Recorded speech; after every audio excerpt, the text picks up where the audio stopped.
போட்டு செயல்படுத்தப்படுகிற ஒரு திட்டமாக சூழலை உருவாக்குவதற்காக முடிவெடுப்பது என்று வரும்போது ஆட்சி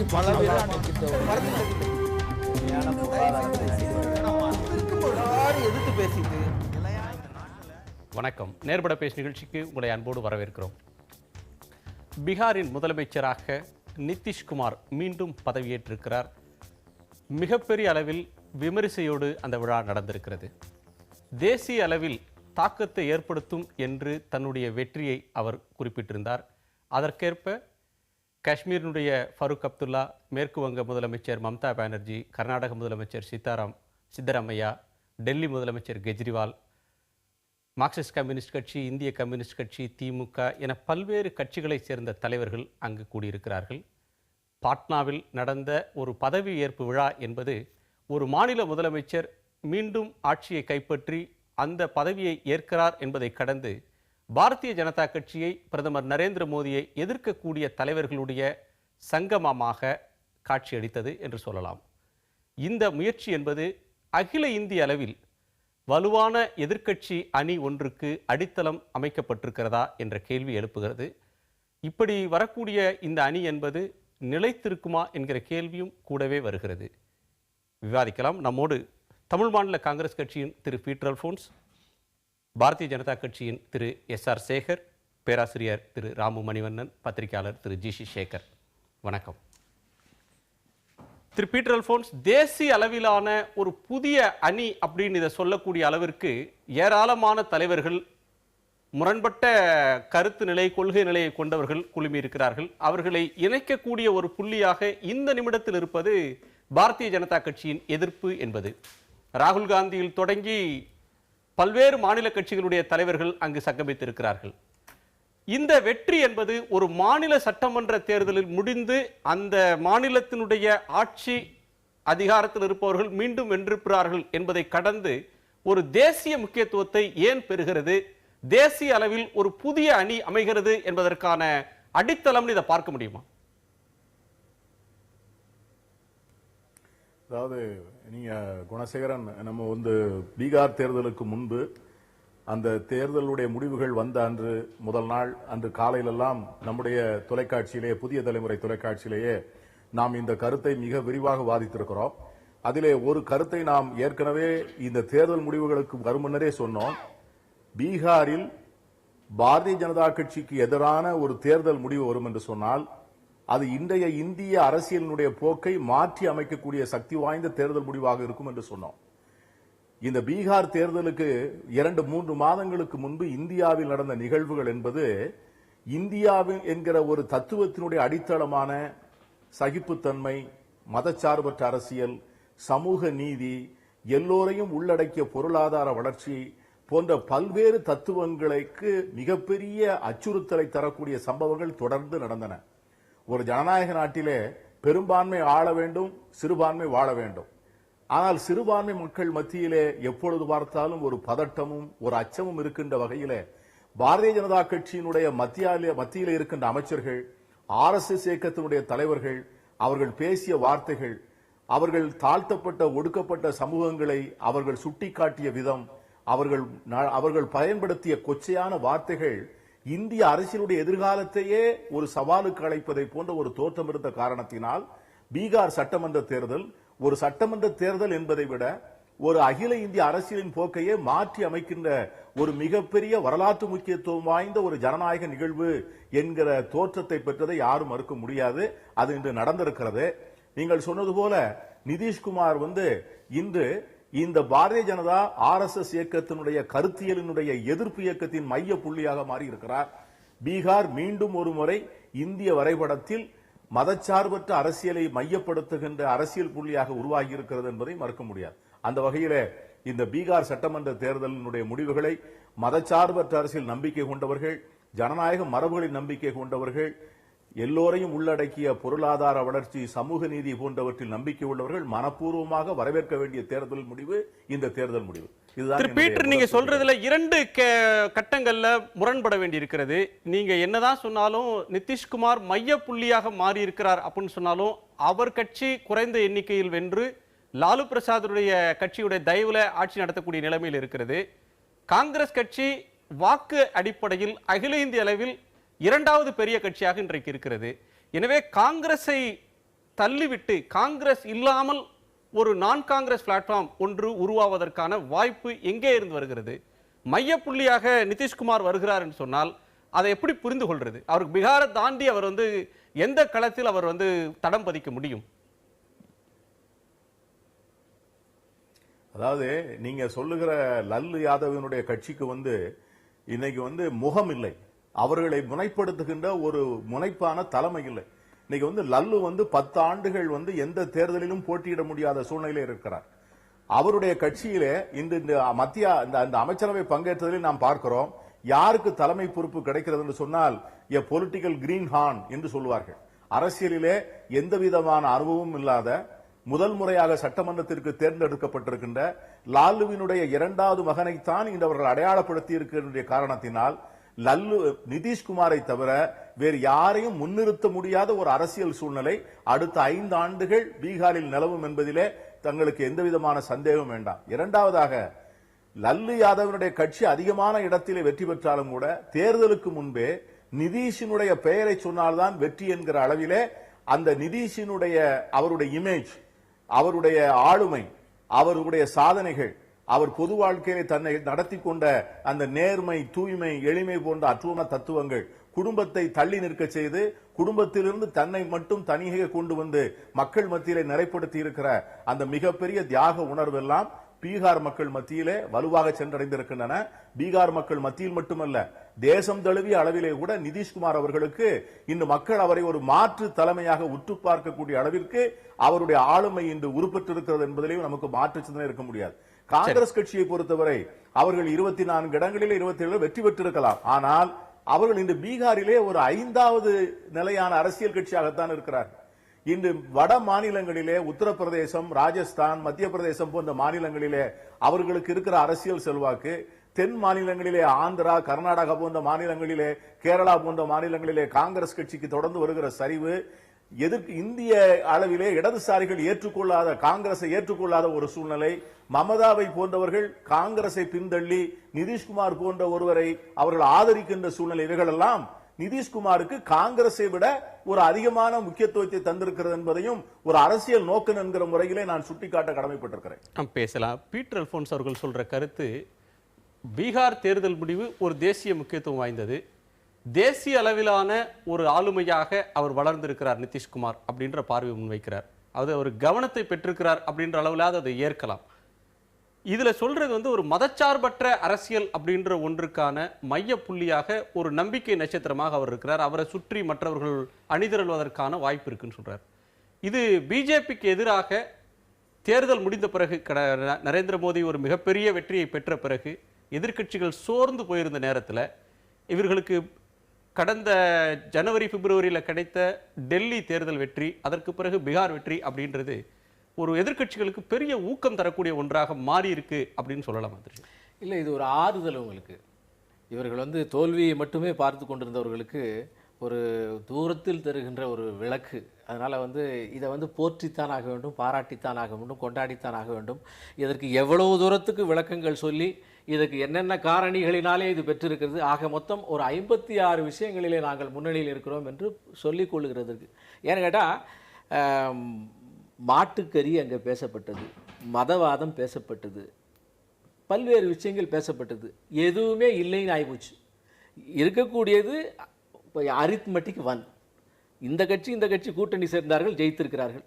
ஏனென்றால் திரும்பவும் ஏற்கனவே நிறைய இது விவாதிக்கப்பட்டிருந்தாலும் கூட ஒரு மாறுபடுற ஒரு புள்ளி என்னன்னா, அந்தந்த கட்சிகள் அந்தந்த வாக்குகளை தக்க வைத்திருக்கின்றன, கூட்டணியின் பலம் அந்த கூட்டணி வென்றிருக்கிறது அப்படின்னு மட்டும் அதை நிராகரிச்சிட முடியுமா? ஏன்னா மக்கள் கட்சிக்கு அப்பாற்பட்டிருக்கிற மக்கள் என்ற குறிவைத்து தான் தேர்தல் அரசியல் கட்சிகள் பிரச்சாரம் செய்கின்றன. கட்சியை சார்ந்திருப்பவர்களுடைய எண்ணிக்கை சொற்பம். மக்கள்கிட்ட இந்த வாதம் எடுபட்டிருக்கிறது, இந்த வாதம் எடுபடவில்லை அப்படின்னு பார்க்க முடியாது. இல்ல, அதாவது ஜனநாயகத்தில் ஒரு ஓட்டு ஜாஸ்தி வந்தாச்சுன்னா ஜெயிச்சிடறோம். Victory is a victory. நீங்கள் அதற்கு போடுகிற பின்னாலே போடுகின்ற கணக்கு வழக்கெல்லாம் வேற. ஆனால் யதார்த்தத்தை புரிந்து கொள்ள வேண்டும் என்று சொன்னால் அந்த கணக்கு வழக்கில் போட்டு தான் ஆகணும். வேண்டுமானால் பாரதிய ஜனதா கட்சி தோற்றுவிட்டதன் காரணமாக இந்த புள்ளிவிவரங்களை சொல்வதாக வேணால் பேசிக்கொள்ளலாம். ஆனால் இருக்கக்கூடிய நிலவரங்கள், பேசப்பட்ட விஷயங்களுக்கு சம்பந்தம் இல்லாதல், ஒரு அரித்மெட்டிக் ஜெயித்திருக்கிறது, ஒரு சோஷியல் இன்ஜினியரிங் ஒரு கௌரவமாக சொல்கிறேன், அந்த மாதிரியான ஒரு விஷயங்களில் ஒரு ஜாதி ஜெயித்திருக்கிறது என்று கூட சொல்லலாம். ஆனால் அப்படி சொல்லி அதை கொச்சைப்படுத்தி நான் அந்த வெற்றியை ஏற்றுக்கொள்ளவில்லை என்று நான் சொல்லவில்லை. ஆனால் யதார்த்தத்தை பேசுவோம். ஒன்று இல்ல, அந்த வெற்றிக்கான களத்தை அமைத்து கொடுத்தது அதற்கு முந்தின சில பிரச்சாரங்கள், நடவடிக்கைகள், இதன் மூலமாக அந்த வெற்றிக்கான களத்தையே பாரதிய ஜனதா கட்சி தான் அமைத்து கொடுத்தது அப்படின்னு ஒரு வாதம் முன்வைக்கப்படுது. இல்லை, அது வாதம் இன்னும் சொல்ல போனால் விதண்டவாதம். ஏனென்றால் இன்னைக்கு ரிசல்ட் அப்படி சொல்லலை. இதையெல்லாம் புறக்கணித்து விட்டு அங்கே அரித்மெட்டிக் தான் ஜெயிச்சிருக்குங்கிறது வந்திருக்கு. ஆனால் இது மிகப்பெரிய அளவில் அங்கே பேசப்பட்டது. ரிசல்ட் சொல்லலையோ இல்லையோ அத்வானி சொல்றாரு. நான் முடிச்சிடுறேன். மிகப்பெரிய அளவில் பேசப்பட்டிருக்கிறது. ஆகவே இது ஒரு விஷயம். அண்ணன் பீட்டர் சொல்லும்போது சொன்னார், அவரால் வந்து ராகுல் காந்தியை முன்னிறுத்த முடியவில்லை, ஏன்னா அதுலேருந்து வெளியே வந்துட்டார். அதனால கடைசியாக நிதிஷ்குமாரை முன்னிறுத்தி அவர் ஒரு ஃபிகராக காண்பிக்கப்படுகிறார். ஆனால் இந்த பின்னால் நிறைய விஷயம் பேச போகிறோம். ஆனால் ஒரே ஒரு விஷயத்தை மட்டும் முன்னாலேயே பதிவு செய்கிறேன். 80 இடங்களை பெற்றிருக்கிறார் லல்லு, 71. முதலிலேயே அங்கே குடும்ப அரசியல் தலை தூக்கி இருக்கிறது. 26 வயசு பையன், 9ஆம் கிளாஸ் படித்த பையனை வந்து டெபுட்டி சிஎம்மாக நிலைநிறுத்தியிருக்கிறார்கள். இதற்கு பின்னாலே வந்து பிளம் போஸ்ட் டிபார்ட்மெண்ட் முழுசாக வாங்க போகிற நாளைக்கு தான் தெரியாது என்ன நடக்க போகுதுன்னு. டெப்டி சிஎம் 9வது படிச்சவர் இல்லை, இன்னொரு டெபுட்டி சிஎம் தான் இன்னைக்கு நான் ஹெல்த் மினிஸ்டர், அவர் 9வது படிச்சவர் ஹெல்த் மினிஸ்டர். ஆக மொத்தத்தில் அவர்கள் வந்து அந்த விஷயம் சொல்லப்பட்டிருக்கு. எதுவாக இருந்தாலும் அவருடைய மகனுக்கு முன்னுரிமை கொடுத்திருக்கிறது. மறுபடியும் இன்னொரு ஆர்குமெண்ட் வேணா சொல்லலாம், இளைய மகனுக்கு கொடுக்கப்பட்டிருக்கிறது. அது கரெக்டு தான் நினைக்கிறேன். ஆகவே இந்த மாதிரியாக குடும்ப அரசியல் முழுவதும் போய் கொண்டிருக்கிற சூழ்நிலை இதில் நிதிஷ் கை எப்படி ஓங்க போகிறது என்று தெரியவில்லை. நிதிஷ் வந்து எங்களிடம் இருக்கின்றவரே மிகச்சிறந்த நிர்வாகி, அவர் எல்லாத்தையும் கண்ட்ரோல் பண்ணியிருந்தார். அவர் நாங்கள் வந்து அவருக்கு மிகப்பெரிய சப்போர்ட்டிவ் அண்ட் காம்ப்ளிமெண்டரி அரசியல்ன்ற ஒண்ணுக்கு உங்க கூட்டணியில் இருக்கிற சிவசேனையும் விதிவிலக்கு இல்லை, அகாலிதளமும் விதிவிலக்கு இல்லை, மாநில கட்சிகள் எதுவுமே விதிவிலக்கு இல்லை, தேசிய கட்சிகள்ல காங்கிரஸும் விதிவிலக்கு இல்லை, பாரதிய ஜனதா கட்சியில யஸ்வந்த் சிங்கோட மகன் அரசியலில் இருக்கிறார், எம்பியா இருக்கிறார், மந்திரியா இருக்கிறார். ஜஸ்வந்த் சிங்கோட மகன் அரசியலில் இருக்கிறார், மந்திரியா இருக்கார். அடுத்து இவரை எடுத்துட்டீங்கன்னா வசுந்தரா ராஜே சிந்தியா, அவங்க மகன் நாடாளுமன்ற உறுப்பினர். எனவே அரசியல் வாரிசுகள் வர்றது அப்படின்ற ஒன்றை வந்து ஒரு கட்சிக்கு மட்டும்தான் சொந்தம் அப்படின்னு நிராகரிச்சிட முடியாத ஒரு நிலைமையில தான் இந்திய அரசியல் இருக்கு. இன்னும் சொல்ல போனா தெற்காசியா முழுக்காவும் இப்படியான ஒரு நிலைமை தான் இருக்கு அப்படின்ற ஒரு யதார்த்தத்தை நம்ம மறந்துட முடியாது. ஒரு பெரிய வட்டத்துக்கு அதை கொண்டு போயிட்டீங்க. அந்த பெரிய வட்டத்துக்கு நீங்க கொண்டு போனதுக்கு காரணமே பாரதிய ஜனதா கட்சி உள்ளுக்குள்ள கொண்டு போகணுங்கிறதுக்காக. நிச்சயமாக அந்த 3 பேர் இருக்கிறார்கள். ஆனால் கட்சியினுடைய அடிப்படை சித்தாந்தம் அது அல்ல. ஒரு சாதாரண மனிதனும் பிரதமராக முடியும், கட்சி தலைவராக முடியும் என்ற உண்மையை நாங்கள் உணர்த்தி இருக்கிறோம். திரு ராமணியன், இந்த தேர்தல் முடிந்த நாளில் தேர்தல் பிரச்சாரத்தை ஒரு மாநில சட்டமன்ற தேர்தலுக்கு நடந்த பிரச்சாரம்ன்றதை கடந்து ஒரு பிரம்மாண்டமான பிரச்சாரம், மிக தீவிரமான பிரச்சாரம் மேற்கொள்ளப்பட்டது. வெற்றி பெற்ற நாளில் நிதிஷ்குமார் சொன்ன ஒரு கருத்து கவனத்துக்குரியது. அவர் தனக்கு ஒரு மேண்டேட் மக்கள் கொடுத்துருக்காங்க அப்படின்றதோட அந்த பீகார் தேர்தலை அவர் பார்க்கல. 2 அம்சங்கள் அவர் சொன்னார். ஒன்று, மக்களை பிளவுபடுத்தக்கூடிய ஒரு முயற்சி தோற்கடிக்கப்பட்டிருக்கிறது அப்படின்னு சொன்னார். அது பிரச்சாரத்தில் இருந்தது. பிரச்சாரத்தில் இல்லாத ஒரு அம்சத்தையும் சொன்னார். மக்கள் தெளிவாக ஒரு வாக்கை அளித்திருக்கிறார்கள். அதாவது மத்திய அளவில் ஒரு ரொபஸ்ட் அப்போசிஷன், நாடு தழுவிய அளவில் ஒரு வீரியமிக்க எதிர்க்கட்சி வேண்டும், வலுவான ஆல்டர்னேட்டிவ் வேண்டும் என்று தீர்ப்பளித்திருக்கிறார்கள் சொல்றாரு. அப்படியான தீர்ப்பு இதை பார்க்கணுமா? அதனுடைய வெளிப்பாடு தான் இவ்வளவு தலைவர்கள் அங்க போயிருக்காங்கன்னு எடுத்துக்கணுமா? நிச்சயமாக. இரண்டாவதாக சொல்லப்படுகின்ற ஒரு கருத்து வந்து இந்திய அரசியலிலும் ஜனநாயகத்தின் ஒரு பார்வையிலிருந்து ஆளும் கட்சி என்பதை விட எத்தகைய ஒரு எதிர்க்கட்சி அந்த நாட்டில் நிலவுகின்றதோ அதை பொறுத்துத்தான் அந்த நாட்டின் ஜனநாயகம் கூட நிர்ணயிக்க முடியும். அதன் அடிப்படையில் பார்க்கும் பொழுது இந்த தேர்தல் மிக முக்கியமான ஒரு தேர்தல் என்பதை விட குறிப்பாக பாரதிய ஜனதா கட்சி ஆட்சியில் இருக்கும் போது இது திருப்புமுனை தேர்தல் என்று தான் நான் பார்க்கின்றேன். திருப்புமுனை என்று சொல்லும் பொழுது அடுத்த ஆளுங்கட்சியாக இவர்கள் வருவார்கள் அல்லது வரக்கூடும் என்பதை சொல்லவில்லை. ஆனால் ஒரு எதிர்க்கட்சியாக, ஒரு வலுவான எதிர்க்கட்சியாக, மோடியின் தலைமையிலான ஒரு ஆட்சியில் எதிர்க்கட்சிகள் ஒருங்கிணைந்து பேச முடியும் என்ற ஒரு நிலை இல்லாமல் இருந்தது. இப்பொழுது அந்த நிலை உருவாகி இருக்கின்றது. அதை உருவாகி இருக்கின்றதால் இவர் வெறுமனே நிதிஷ்குமார் என்பதோடு மட்டுமல்லாமல் நாடு தழுவிய அளவில் மோடியின் தலைமையிலான அரசுக்கு நிறைய விஷயங்கள், சவாலான விஷயங்கள் இருக்கின்றன. அவற்றை ஒருங்கிணைத்து செல்லக்கூடிய ஒரு வாய்ப்பு யாருடைய தலைமை என்பதை காலம்தான் பதில் சொல்லும். ஆனால் இப்பொழுது 3 ஆண்டுகளுக்கு மேலான ஒரு சமயம் இருக்கின்றது. இதற்குள்ளாராக நிறைய மாற்றங்கள் நிகழலாம். அதைத்தான் இந்த தேர்தல் ஒரு சந்தேகம் என்ன வருதுன்னு சொன்னா, ஜார்க்கண்ட்ல மோடியை காட்டி அவர்கள் வெற்றி பெற்றார்கள், மகாராஷ்டிரால வெற்றி பெற்றாங்க, ஹரியானால வெற்றி பெற்றாங்க, ஜம்மு காஷ்மீர் வரலையும் அவங்களால வெற்றி பெற முடிஞ்சது தொடர்ச்சியாக நடந்த சட்டமன்ற தேர்தலில். அதெல்லாம் திருப்புமுனை இல்லை. ஆனா பீகார்ல ஏற்கனவே இருந்த ஒரு முதலமைச்சர் மீண்டும் வெல்கிறார் அப்படின்னா அது திருப்புமுனை அப்படின்னு மட்டும் எப்படி சொல்லுவீங்க? அது 2 காரணங்களுக்கு உண்டு. ஒன்று, பீகார் மாநிலம் என்பது எல்லா மாநிலங்களிலும் அரசியல் என்பது மிக முக்கியத்துவமாக பார்க்க, அந்தந்த மாநிலங்களில் எல்லாமே ஒரு அரசியல் நிகழ்வாகத்தான் பார்க்கப்படுகின்றது. ஆனால் பீகார் மாநிலத்தில் குறிப்பாக அந்த 1980களில் கூட நாடு தழுவிய அளவில் மிகப்பெரிய ஒரு மதவாத இயக்கங்கள் உச்சநிலையில் இருந்த பொழுதும் கூட பீகார் மாநிலத்தில் அந்த மதம் சார்ந்த கலவரங்கள் உருவாகாமல் தடுத்து நிறுத்தியதில் லல்லு பிரசாத் யாதவிற்கு மிக முக்கியமான ஒரு பங்கு உண்டு. அதை மறைக்க முடியாது. அடுத்ததாக பீகார் மாநிலத்தில் ஒரு நீண்ட ஒரு சரித்திரம் இந்தியாவில் 1974 76 மிசா மற்றும் அவசர கால சட்டத்திற்கு ஜெயபிரகாஷ் நாராயண் தலைமையிலான ஒரு அரசியல் சமூக கட்டமைப்பு பீகார் மாநிலத்திலும் உத்தரப்பிரதேஷ் மாநிலத்தை விட ஒரு ஆழமான ஒரு அரசியல் கட்டமைப்பு இருக்கின்றது. அதைத்தான் இந்த தேர்தலில் கூட திரும்ப வெளிக்காட்டினார்கள். அதையும் கடந்த நிலையில் இந்தியாவில் ஒரு நேஷனல் அப்போசிஷன், தேசிய அளவிலான ஒரு எதிர்க்கட்சி என்று சொல்லும்போது காங்கிரசுக்கு எதிரான எதிர்க்கட்சியும் இருந்தாலும் மற்றொரு தளத்தில் இப்பொழுது பாரதிய ஜனதா கட்சிக்கு எதிரான ஒரு எதிர்க்கட்சியினுடைய ஒரு கூட்டமைப்பு, ஒரு கட்டமைப்பு உருவாக வேண்டிய ஒரு சரித்திர கட்டாயம் இப்போது இருக்கின்றது. அது மதவாதம் மற்றும் பிளவு என்பதை விட அவர்கள் மத ரீதியான கருத்துக்களை முன்னெடுத்து வைத்தாலும், ஆனால் ஜனநாயக ரீதியான ஒரு பன்முகத்தன்மை வாய்ந்த ஒரு சமூகத்திற்கு அதனுடைய எதிர்வினைகளை எடுத்து சொல்லக்கூடிய ஒரு தன்மையுள்ள ஒரு கட்டமைப்பை தான் இப்பொழுது உருவாகி கொண்டிருக்கிறது என்பது இந்த தேர்தல் உறுதி செய்கின்றது. சேகர், நீங்க எதுவும் சொல்ல விரும்புறீங்களா? இல்லை, அதாவது இந்த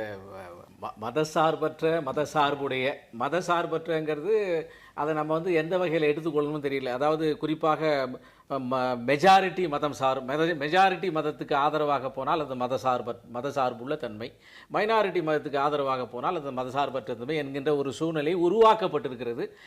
ஆனால் அந்த ஒரு சூழ்நிலையும் அந்த ஒரு பிரச்சாரமும் செய்யப்பட்டிருந்தால் கூட இந்த பீகாரினுடைய வெற்றி இதை பிரதிபலிக்கவில்லை.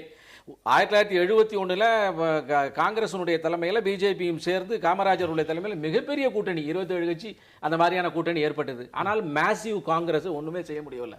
அதற்கு பின்னால் வரிசையா அதற்கு பின்னாலே வெறும் தோல்விகளை மட்டுமே சந்தித்துக் கொண்டிருந்த கட்சிகள் ராகுலுடைய தலைமையை காங்கிரஸ் நம்பி பிரயோஜனம் இல்லை. அது அவரால் ஒரு பெரிய பவர்ஃபுல் ஆப்போசிஷனாக செயல்பட முடியல. அந்த நேரத்தில் நிதிஷ்குமார் இப்போ கண்ணில் பட்டார். அந்த வெற்றி இவர்களுக்கு மிகப்பெரிய ஒரு ஆறுதலான வெற்றி, அதனால் கொண்டாடப்படுகிறது. ஒரு ஃபேமிலியில் ஃபர்ஸ்ட் டிகிரி ஒருத்தன் வாங்கிட்டான்னா அந்த ஃபேமிலி கொண்டாடுற மாதிரி கொண்டாடுகிறார்கள். நீங்கள் 40-50 ஆண்டுகளுக்கு பிறகு நீங்கள் ஒரு ஆட்சி பிடிக்கும் பொழுது எத்தகைய ஒரு முதல் தரமாக வெற்றி பார்க்கும் பொழுது உங்களுக்கு என்ன மகிழ்ச்சி இருந்ததோ, ஆனால் அந்த ஒரு வெற்றியும் ஆட்சி பிடிப்பதற்கு எத்தனை காலம் நீங்கள் காத்திருக்க வேண்டியிருந்தது. அதே நிலையில் எதிர்க்கட்சி என்று சொல்லும் பொழுது பீகார் இப்பொழுது மோடி வெற்றி பெற்ற தருணத்தில் மிக பலவீனமான ஒரு நிலையில் காங்கிரஸ் இருந்தது. இன்றைக்கும் காங்கிரசின் நிலைமை அதுதான். ஆனால் எதிர்க்கட்சி உருவாகவே கூடாது என்று நினைப்பதில் தவறு என்று நினைக்கின்றேன். அது காங்கிரஸாக இருக்க வேண்டுமா அல்லது மற்றொரு கட்டமைப்பாக அரசியல் மோடியோட விக்டரி அண்ட் நிதிஷ்குமாரோட விக்டரிக்கு ஒரு மேஜர் டிஃபரன்ஸ் இருக்கு. நிதிஷ்குமார் ஆல்ரெடி 2 முறை சீஃப் மினிஸ்டர் இருந்திருக்காரு. அவர் இதுக்கு முன்னாடி பார்ட்னராக இருந்தது பிஜேபி. ஸோ அவர் பிஜேபி கூட இருக்கும்போது that arithmetic work for him 2 எலெக்ஷன்ல. இப்போ அதே மாதிரி இப்போ பிஜேபி இல்லாமல் லல்லு யாதவ் வந்ததுனால அந்த arithmetic work for him.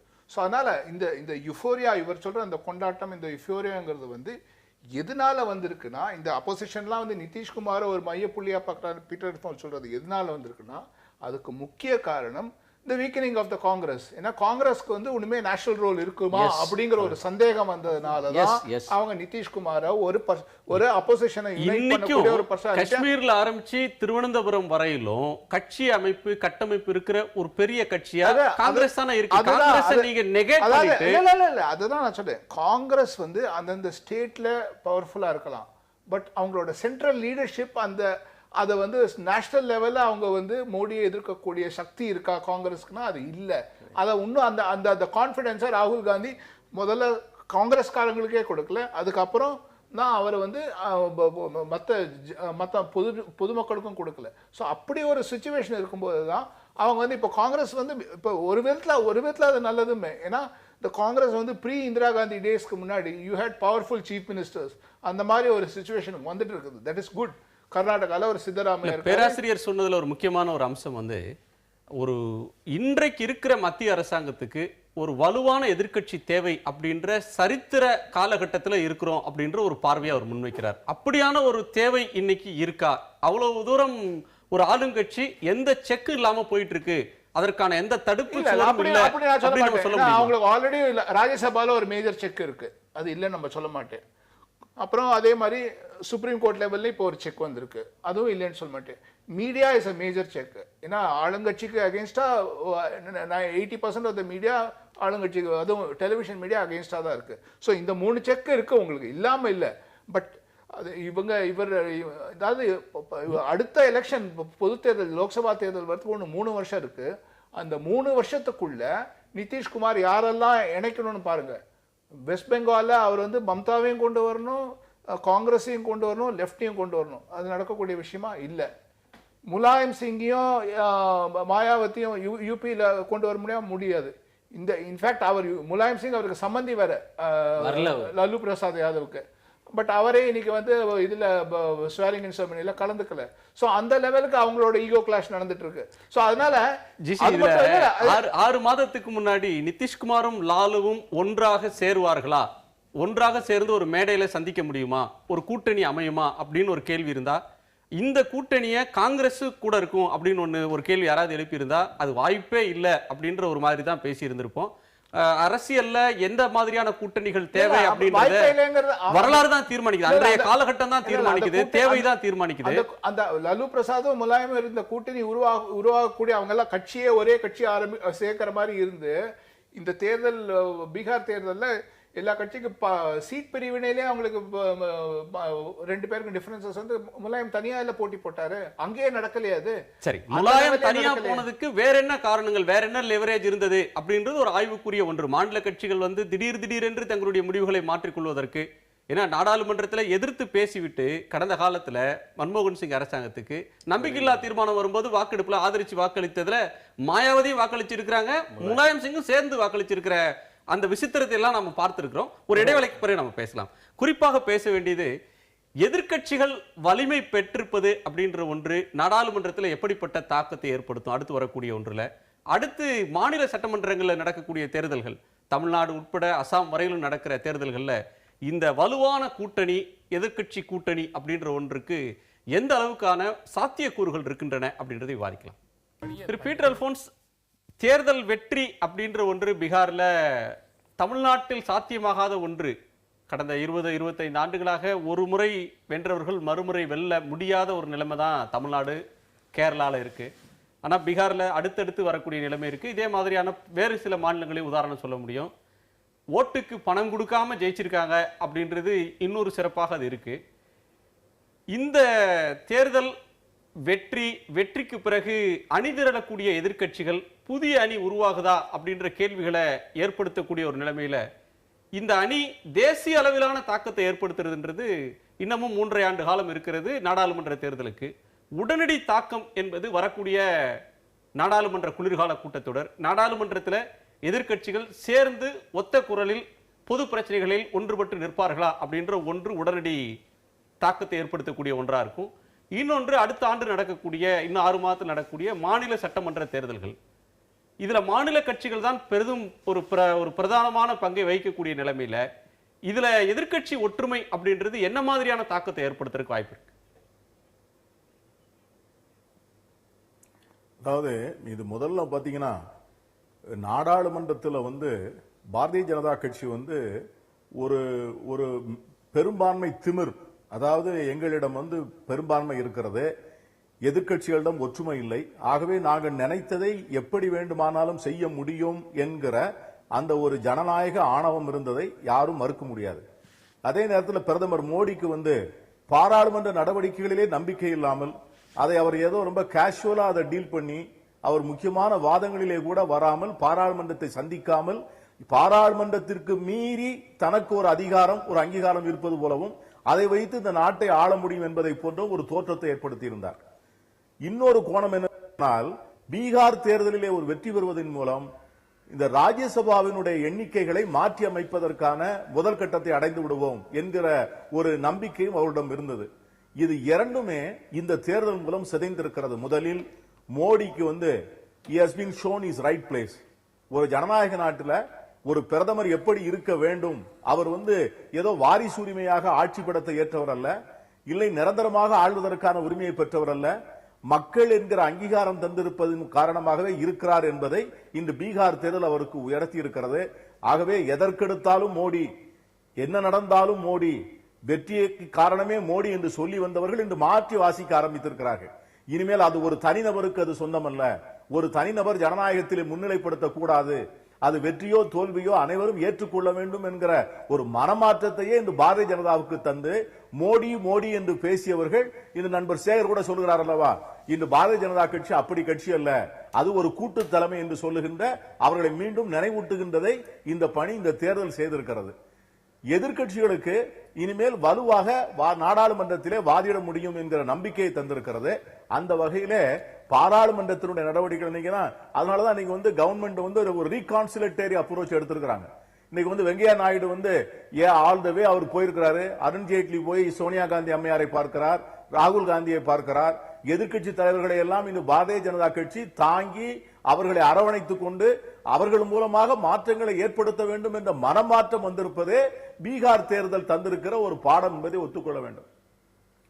Tamil Nadu தேர்தல் என்பது இது வந்து இந்திய அளவிலே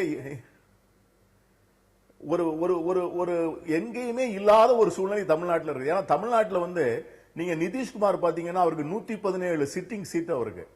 ஆனால் இந்த தேர்தலிலே எதிரியை, மிகப்பெரிய எதிரியை தோற்கடிக்க என்பதற்காக 17 சிட்டிங் சீட்டை வந்து தியாகம் செய்துவிட்டு 100 இடங்களை பெற்று அவர் வந்து லல்லுடைய கட்சியோடு சமரசம் செய்து கொள்கிறார்.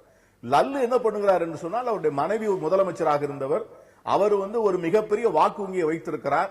தனக்குத்தான் அந்த முதலமைச்சர் பதவி வேண்டும் என்று ஒரு பிடிவாதமாக இல்லாமல் நிதிஷ்குமார் தான் முதலமைச்சர், நான் அதிக இடங்களை பெற்றால் கூட என்று தேர்தலுக்கு முன்பு சொல்லக்கூடிய அளவிற்கு அவருக்கு வந்து அந்த பெருந்தன்மை வந்திருக்கிறது. ஆனால் தமிழ்நாட்டு அரசியலிலே எப்படி இருக்கிறது என்று சொன்னால், எந்த கட்சி ஆட்சி என்பதை விட யார் முதலமைச்சர் என்பது ஒரு ப்ரீ கண்டிஷன் போடுகிற அமைப்பாக தேர்தலாக தமிழ்நாட்டு தேர்தல் மாறி இருக்கிறது. ஒவ்வொரு கட்சியும் தங்கள் தலைவரை முதலமைச்சராக ஏற்றுக்கொண்டால்தான் கூட்டணி என்று சொல்லுகின்ற போது அந்த கூட்டணி வந்து எவ்வளவு தூரத்துக்கு சாத்தியம் என்று தெரியவில்லை. அதுல நாங்க தான் ரொம்ப தெளிவா இருக்கிறோம். அதை நான் சொல்லி காட்டுகிறேன். அந்த ஒரே மாநில காங்கிரஸ் மட்டும்தான். எந்த விதமான பிறகு வர நம்ம உள்ளூர் பிரச்சனை பேசலாம். நாடாளுமன்றத்துல இந்த வெற்றி அப்படின்ற ஒன்று எதிர்க்கட்சிகளுக்கு ஒரு புத்துயிரை தந்திருக்கிறது. எதிர்க்கட்சிகள் ஒரு வலுவோட ஆளுங்கட்சியை சந்திக்கிற ஒரு நிலைமை வரும். ஆளும் கட்சிக்கும் தன்னுடைய யதார்த்தத்தை உணர்ற ஒரு நிலைமையை ஏற்படுத்தி இருக்குன்னு பீட்டர் சொல்றார். அதாவது நிச்சயமாக எதிர்க்கட்சிகளுக்கு இது புத்துணர்வு தரும். ஏனென்றால் அவர்கள் மிக ஆவலோடு நீண்ட காலமாக எதிர்பார்த்திருந்த ஒரு புத்துணர்வு. இது வந்து இந்த வருஷத்துக்கு ஒரு தடவை யானைக்கு கேம்பெயின் பண்ணுவாங்கள்ல தமிழ்நாட்டில், அந்த மாதிரி அவர்கள் ஒரு புத்துணர்வு கிடைத்திருக்கிறது, உண்மையான விஷயம். ஆனால் வந்து இப்போ பாராளுமன்றத்தினுடைய கீழ் சபையில் அப்சல்யூட் மெஜாரிட்டி பாஜக இருக்கிறது, கொடுக்க வேண்டிய அளவில் எல்லாருக்கும் சம வாய்ப்பு கொடுத்து அது நடத்தப்படுகிறது. இருந்தாலும் மோடி மீது புழுதி அள்ளி வீசப்படுகிறது. ஆனால் மேல் சபையிலே இவர் அண்ணன் சொன்னார்ல, பீட்டர் வந்து நிறைய வார்த்தைகள் சொன்னார். ஜனநாயக ஆணவம், பெரும்பான்மை திமிர். அண்ணன் வந்து காங்கிரஸ்லேருந்து வெளியே போயிட்டார் நினச்சி இன்னும் காங்கிரஸ்காரராக தான் இருக்கார். அதனால் மோடி ரைட் பிளேஸில் வச்சுருக்கணும்லாம் சொன்னார். அது மோடியின் மீது எவ்வளோ தூரத்துக்கு ஒரு அவருடைய லாங்குவேஜில் சொல்ல வன்மம் இருக்கிறது அப்படின்னு நான் சொல்லலாம். ஆனால் நான் சொல்ல மாட்டேன். எனவே இப்படி இருக்கிற சூழ்நிலையில் அந்த மேல் சபையிலே அந்த மிகப்பெரிய மிருக பலம் அவர்களுக்கு இருக்கிற காரணத்தினால அவர்கள் வந்து எல்லா மசோதாக்களையும் தடை செய்து கொண்டு இன்றைக்கு நாடு வளர்ச்சி பாதையை நோக்கி போக வேண்டியதை தடுத்து கொண்டிருக்கிறார்கள். அது தொடரும். கீழே இருக்கக்கூடிய இடம் அதுவும் தொடரும், விவாதத்தோடு அதுவும் தொடரும். எனவே இந்த வெற்றி இவர்களுக்கு ஆறுதலை தவிர வேறு எந்த தேர்தலையும் தராது. அதே சமயத்தில் கொஞ்ச நாளைக்கு உத்வேகமாக இருப்பார்கள். எவ்வளவு நாளைக்கு இவர்கள் சேர்ந்திருப்பார்கள் என்று நான் இப்போதே 6 இடம் கூறினா வேற ஏதாவது சொல்லுவாங்க. ஆனால் பவர், ஒரு மிகப்பெரிய பவரின் பின்னால் அலையக்கூடிய லல்லு, அவரோடு மிக நல்ல மனிதர் நிதிஷ். மோடி கூடாது என்கின்ற ஒரே காரணத்துக்காக வெளியே வந்தார். இல்லைன்னா நிச்சயமாக இந்த கூட்டணியே வந்திருக்காது. எனவே அவர் எப்படி ஒரு பாடாகப்படுத்த போகிறார் என்பதை நாம் பார்க்க போகிறோம். அதுவரை இந்த இவருடைய இது தொடரும். நீங்கள் சொன்ன மாதிரி முலையாம் வந்து இங்கே வராததுக்கு காரணம், இங்கே வெளியே போனதுக்கு காரணம் அவரே நம்பலை. ஏன்னா முதல்ல அவருடைய தலைமையில் ஒரே கட்சியாக சேகர் சொன்ன மாதிரி இருக்க வேண்டியவர்கள் பிரிந்தார்கள். அதற்கு பின்னால் முலாயம் தோற்று விடுவோம் என்று நம்பினார். அது வந்து யூபியில் அதனுடைய ரிஃப்ளெக்ஷன் உண்டாகும். எனவே அதற்காக சேஃபர் சைடு ஒரு எடுத்தார். அதை இப்போ மெயின்டைன் பண்ணுறார். எனவே அவர்களுக்கு நம்பிக்கை இல்லாத போது திடீரென வந்த ஒரு ஒளி விளக்கு அது எவ்வளோ நாளைக்கு எரியுதுன்னு பார்க்கலாம். முலாயம் தலைமையில் எல்லா ஜனதா பரிவாரும் சேர்றது அப்படின்ற ஒன்று பேசப்பட்டது. ஆனால் அது அபேண்டன் ஆயிடுச்சு. தேர்தலுக்கு முன்பே அது நிறைவேறாமல் போயிடுச்சு. அது கட்சிக்கு பேர்லாம் கூட வச்சாங்க. சமாஜ்வாதி ஜனதா தளம் அப்படின்ற பேர்லாம் வச்சாங்க. இப்போ அவர் வந்து பதவியேற்பு விழாவுக்கு அண்டை மாநிலத்தை சேர்ந்தவரே போகல. ரொம்ப தொலைதூரத்தில் இருக்கிறவங்கலாம் இங்கே தமிழ்நாட்டிலிருந்து திமுகவும் கர்நாடகாவிலிருந்து காங்கிரஸ் கட்சியும் வெஸ்ட் பெங்காலிருந்து திரிணமூலும் வர்ற ஒரு நிலைமையில அண்டை மாநிலத்தில் இருக்கிறவர் போகல. இவங்கெல்லாம் ஒரே லோகியா பரிவாரை சேர்ந்தவங்கனாலும் கூட அது ஒற்றுமை அங்கே வரல. அதையும் கடந்து இன்னொரு பார்வை முன்வைக்கப்படுகிறது. ஒரு நான் காங்கிரஸ் நான் பிஜேபி அணி அப்படின்ற ஒன்றுக்கு ஒரு மிகப்பெரிய தலைவராக இருக்கக்கூடிய வல்லமை அப்படின்றது முலாயம் சிங்குக்கு தான் உண்டு. ஏன்னா அவருக்கு தான் அதிகமான எண்ணிக்கையிலான எம்பிக்களை கொண்டிருக்கிற மாநிலத்தில் அவர் ஒரு பெரிய தலைவராக இருக்கிறார் அப்படின்ற நிலைமையில அதை இவர் பீட் பண்ணிட்டார். பர்சனாலிட்டி வைஸ் முலாயம் சிங்கை வந்து தேசிய அளவிலான ஒரு ஆளுமையா அவரை காட்டிலும் நிதிஷ் விஞ்சி நிற்கிறார் அப்படின்ற ஒரு விமர்சனம், ஒரு கருத்து இப்போ எழுதப்படுது. இதுல இன்றைக்கு பதவியேற்பு பற்றி சொல்றவங்க கூட largest show of anti BJP unity, இன்னொன்று major show of strength by anti BJP forces. ஒரு பாரதிய ஜனதா கட்சிக்கு எதிர்ப்பான கட்சிகளுடைய ஒரு மிகப்பெரிய ஒரு பலத்தை காட்டும் நிகழ்ச்சியாக இதை பார்க்கிறாங்க. அப்படி பார்க்கிறது எப்படி புரிஞ்சுக்கிறது? இது வந்து கடந்த ஓராண்டுக்கும் மேலா வந்து இந்திய அரசியலில் மோடி தலைமையிலான ஒரு பாரதிய ஜனதா கட்சி, அந்த தலைமை என்பது பலம் வாய்ந்த தலைமை என்பதை விட அவர்கள் வெற்றி பெற்ற பொழுது 2 தேர்தலுக்கு ஏறக்குறைய இவர்கள் 2 அடுத்த தேர்தலில் கூட வெற்றி பெறக்கூடிய வாய்ப்புள்ளதாகத்தான் பார்க்கப்பட்டது. ஆனால் இன்றைக்கு அடுத்த 3 ஆண்டுகளுக்குள்ளாக கூட மிகப்பெரிய அளவில் ஒரு கேள்விக்குறியான ஒரு உருவாகி இருக்கின்றது. அதற்கு ஒரு தேர்தல் வெற்றியை வச்சு சொல்றீங்களே? இல்ல, இந்த ஒரு காரணம் உண்டு.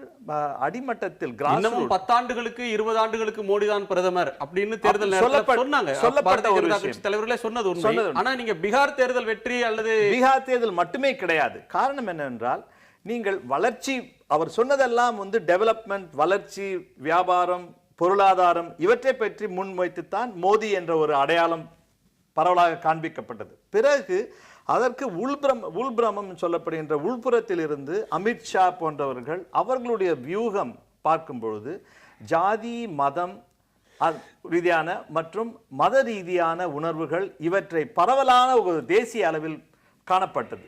இவற்றின் அடித்தளமாக இந்தியாவை பற்றி ஒரு மிக மிக ஒரு சிறப்பாக இந்தியாவை சொல்லும் பொழுது ஒன்று இந்தியா ஏன் ஜனநாயக நாடு என்று சொல்வதற்கு 10 காரணங்களை சொல்லலாம்.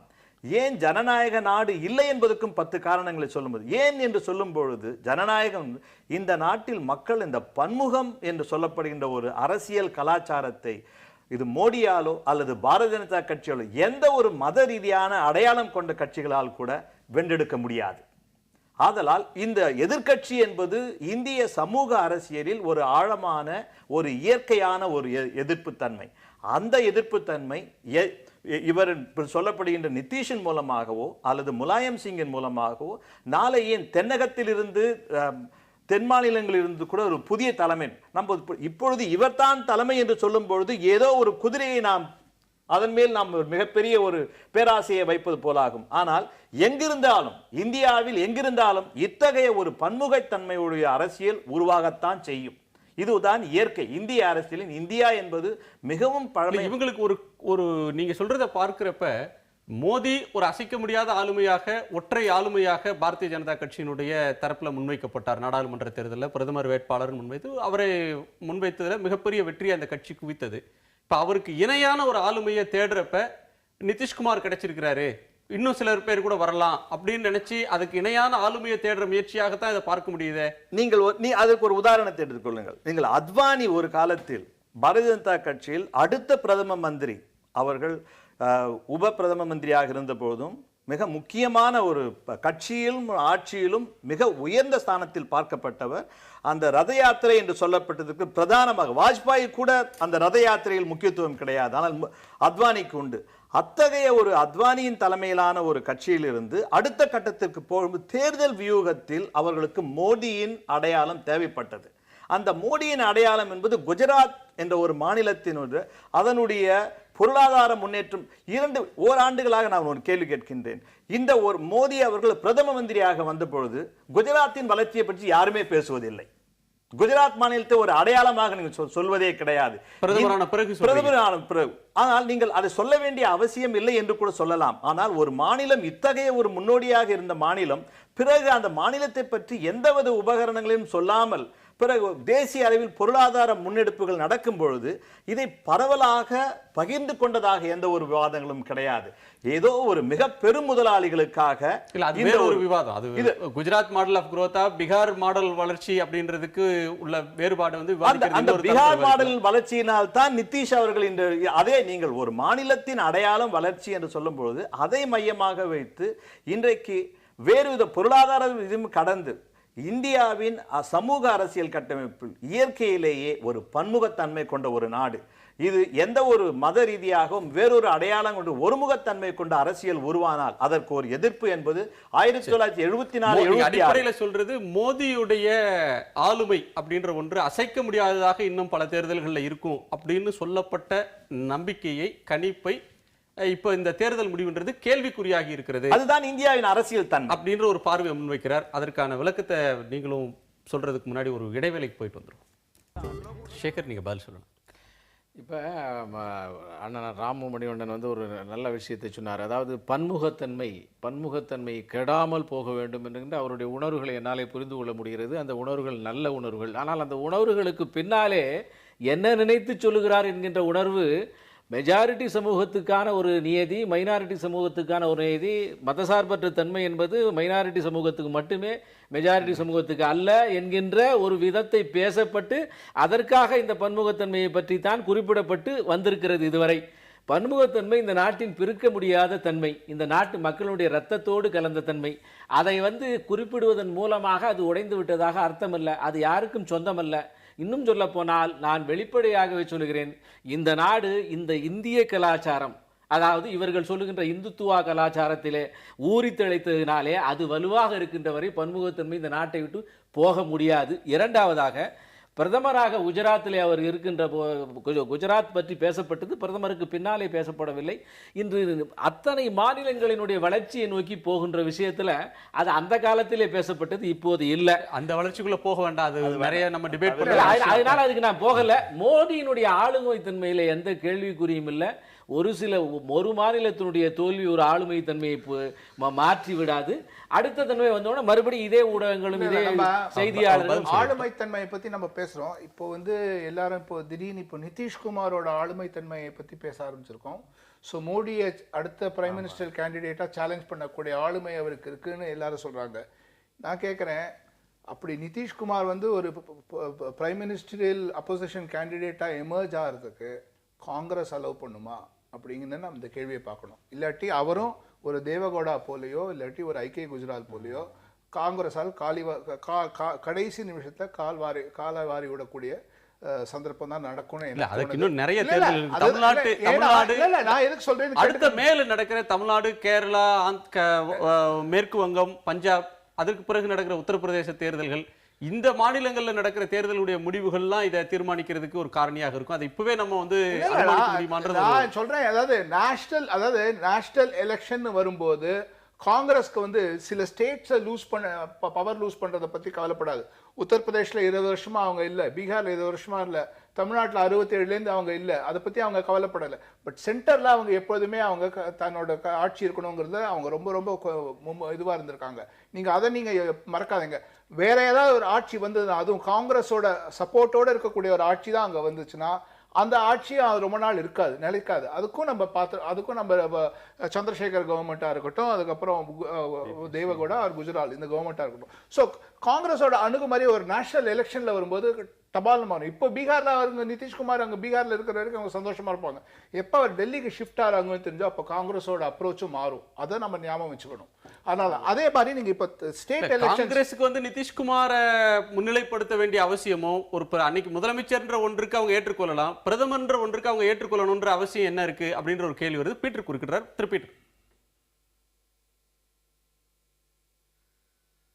அதாவது நண்பர் சேகர் சொல்றதுல வந்து ஒரு கருத்து இருக்கு. அதாவது காங்கிரஸுக்கு வந்து சென்டர்ல பவர் இருக்கணுங்கிறது தான் முக்கியம். ஏன்னா இன்னைக்கு வந்து பீகார்ல வந்து காங்கிரஸுக்கு ஆட்சியை வாங்கி கொடுக்கணும் அத கட்டாயம் வந்திருக்கிற போது, தமிழ்நாட்டுல இதே நிலைமை இருக்கும்போது காங்கிரஸுக்கு வந்து அந்த ஆட்சியில பங்கு வாங்கி கொடுக்கணுங்கிற எண்ணம் காங்கிரஸ் தலைமைக்கு அன்னைக்கு இல்ல. அது வேற செய்தி. ஆனால் நாளைக்கு வந்து சேகர் சொல்வதை போல அந்த மத்திய அரசிலே வந்து ஒரு முடிவெடுக்கக்கூடிய எண்ணிக்கை காங்கிரஸ் கட்சியில இருக்குமா அடுத்த பொது தேர்தலில்? அது வந்து ஒரு முக்கியமான கோணம். அந்த நம்பர் இருந்தாதான் அந்த மேனிபுலேஷன் வந்து பாசிபிள். நீங்க வந்து ஒரு அரசாங்கத்தை கவிழ்க்கக்கூடிய எண்ணிக்கை வந்து எந்த கட்சியில இருக்கோ அந்த கட்சிக்கு தான் மரியாதை வரும். அந்த எண்ணிக்கை இல்லை என்று சொன்னா இப்ப என்னன்னு கேட்டீங்கன்னா, இப்ப நிதிஷ்குமாருக்கு என்ன அட்வான்டேஜ்? இப்ப ஏன் அவரை பற்றி பேசுகிறோம் என்று சொன்னால், நீங்க வந்து ஒரு ராணி தேனி இருந்தால்தான் தேனீக்கள் ஒன்று சேர்ந்து கூடுகள் கட்டும். அந்த ராணி தேனி இல்லை என்று சொன்னால் எத்தனை லட்சம் தேனீக்கள் இருந்தாலும் அந்த கூடுவது சாத்தியப்படாது. அந்த தேனி, அந்த beehive is not possible.